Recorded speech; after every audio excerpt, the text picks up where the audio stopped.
माता वैष्णो देवी की अमर कथा। वैष्णो देवी उत्तरी भारत के सबसे पूजनीय और पवित्र स्थलों में से एक है। यह मंदिर पहाड़ पर स्थित होने के कारण अपनी भव्यता व सुंदरता के कारण भी प्रसिद्ध है।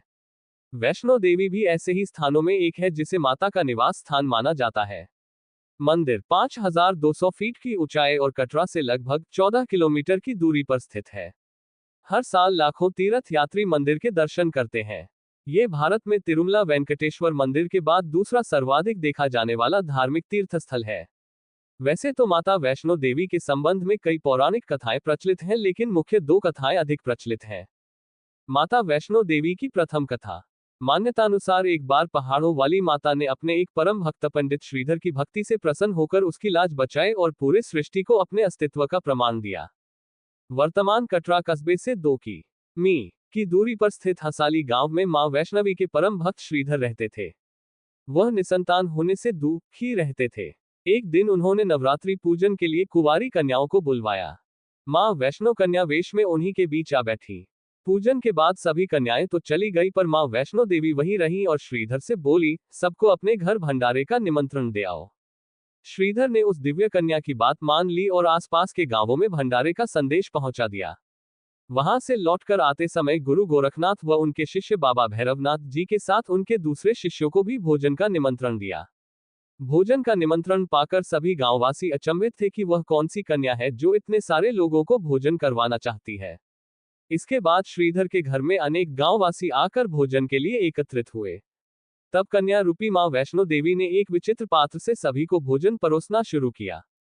भोजन परोसते हुए जब वह कन्या भैरवनाथ के पास गई, तब उसने कहा कि मैं तो खीर पूरी की जगह मांस भक्षण और मदिरापान करूंगा। तब कन्या रूपी मां ने उसे समझाया कि यह ब्राह्मण के यहाँ का भोजन है, इसमें मांसाहार नहीं किया जाता। किंतु भैरवनाथ ने जानबूझकर अपनी बात पर अड़ा रहा। जब भैरवनाथ ने उस कन्या को पकड़ना चाहा, तब मां ने उसके कपट को जान लिया। मां ने वायु रूप में बदलकर त्रिकूट पर्वत की ओर उड़ चली। भैरवनाथ भी उनके पीछे गया। माना जाता है कि मां की रक्षा के लिए पवनपुत्र हनुमान भी थे। मान्यता के अनुसार उस वक्त भी हनुमान जी माता की रक्षा के लिए उनके साथ ही थे। हनुमान जी को प्यास लगने पर माता ने उनके आग्रह पर धनुष से पहाड़ पर बाण चलाकर एक जलधारा निकाला और उस जल में अपने केश धोए। आज ये पवित्र जलधारा बाणगंगा के नाम से जानी जाती है, जिसके पवित्र जल का पान करने या इससे स्नान करने से श्रद्धालुओं की सारी थकावट और तकलीफें दूर हो जाती हैं। इस दौरान माता ने एक गुफा में प्रवेश कर 9 माह तक तपस्या की। भैरवनाथ भी उनके पीछे वहां तक आ गया। तब एक साधु ने भैरवनाथ से कहा कि तू जिसे एक कन्या समझ रहा है, वह आदिशक्ति जगदम्बा है, इसलिए उस महाशक्ति का पीछा छोड़ दे। भैरवनाथ साधु की बात नहीं मानी। तब माता गुफा की दूसरी ओर से मार्ग बनाकर बाहर निकल गई। ये गुफा आज भी अर्धकुमारी या आदिकुमारी या गर्भजून के नाम से प्रसिद्ध है। अर्धकुमारी के पहले माता की चरण पादुका भी है। ये वह स्थान है जहां माता ने भागते भागते मुड़कर भैरवनाथ को देखा था।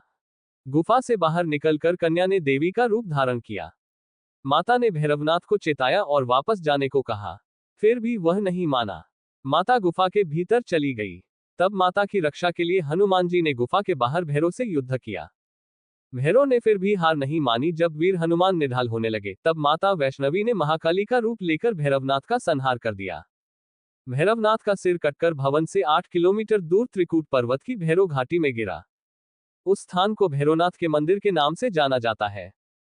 जिस स्थान पर मां वैष्णो देवी ने हठी भैरवनाथ का वध किया, वह स्थान पवित्र गुफा अथवा भवन के नाम से प्रसिद्ध है। इसी स्थान पर मां काली दाएं, मां सरस्वती मध्य और मां लक्ष्मी बाएं पिंडी के रूप में गुफा में विराजित है। इन तीनों के सम्मिलित रूप को ही मां वैष्णो देवी का रूप कहा जाता है। इन 3 भव्य पिंडियों के साथ कुछ श्रद्धालु भक्तों एवं जम्मू कश्मीर के भूतपूर्व नरेशों द्वारा स्थापित मूर्तियां एवं यंत्र इत्यादि है। कहा जाता है कि अपने वध के बाद भैरवनाथ को अपनी भूल का पश्चाताप हुआ और उसने मां से क्षमादान की भीख मांगी। माता वैष्णो देवी जानती थी कि उन पर हमला करने के पीछे भैरव की प्रमुख मंशा मोक्ष प्राप्त करने की थी। उन्होंने न केवल भैरव को पुनर्जन्म के चक्र से मुक्ति प्रदान की, बल्कि उसे वरदान देते हुए कहा कि मेरे दर्शन तब तक पूरे नहीं माने जाएंगे जब तक कोई भक्त मेरे बाद तुम्हारे दर्शन नहीं करेगा। उसी मान्यता के अनुसार आज भी भक्त माता वैष्णो देवी के दर्शन करने के बाद 8 किलोमीटर की खड़ी चढ़ाई चढ़कर भैरवनाथ के दर्शन करने को जाते हैं। इस बीच वैष्णो देवी ने 3 पिंड, सिर सहित एक चट्टान का आकार ग्रहण किया और सदा के लिए ध्यानमग्न हो गई। इस बीच पंडित श्रीधर अधीर हो गए। वे त्रिकुटा पर्वत की ओर उसी रास्ते आगे बढ़े जो उन्होंने सपने में देखा था। अंततः वे गुफा के द्वार पर पहुंचे। उन्होंने कई विधियों से पिंडों की पूजा को अपनी दिनचर्या बना ली। देवी उनकी पूजा से प्रसन्न हुई। वे उनके सामने प्रकट हुई और उन्हें आशीर्वाद दिया। तब से श्रीधर और उनके वंशज देवी मां वैष्णो देवी की पूजा करते आ रहे हैं। माता वैष्णो देवी की अन्य कथा। हिंदू पौराणिक मान्यताओं में जगत में धर्म की हानि होने और अधर्म की शक्तियों के बने पर आदिशक्ति के सत, रज और तम तीन रूप महासरस्वती, महालक्ष्मी और महादुर्गा ने अपनी सामूहिक बल से धर्म की रक्षा के लिए एक कन्या प्रकट की। ये कन्या त्रेतायुग में भारत के दक्षिणी समुद्री तट रामेश्वर में पंडित रत्नाकर की पुत्री के रूप में अवतरित हुई। कई सालों से संतानहीन रत्नाकर ने बच्ची को त्रिकुटा नाम दिया, परंतु भगवान विष्णु के अंश रूप में प्रकट होने के कारण वैष्णवी नाम से विख्यात हुई। लगभग 9 वर्ष की होने पर उस कन्या को जब यह मालूम हुआ है भगवान विष्णु ने भी इस भूलोक में भगवान श्रीराम के रूप में अवतार लिया है, तब वह भगवान श्रीराम को पति मानकर उनको पाने के लिए कठोर तप करने लगी। जब श्रीराम सीता हरण के बाद सीता की खोज करते हुए रामेश्वर पहुंचे, तब समुद्र तट पर ध्यानमग्न कन्या को देखा।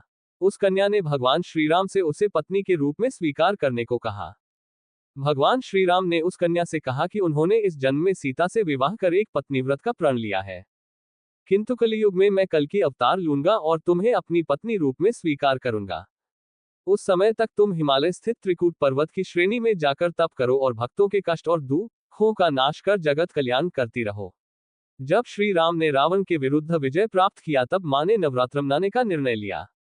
इसलिए उक्त संदर्भ में लोग नवरात्र के 9 दिनों की अवधि में रामायण का पाठ करते हैं। श्री राम ने वचन दिया था कि समस्त संसार द्वारा मां वैष्णो देवी की स्तुति गाई जाएगी। त्रिकुटा वैष्णो देवी के रूप में प्रसिद्ध होंगी और सदा के लिए अमर हो जाएंगी।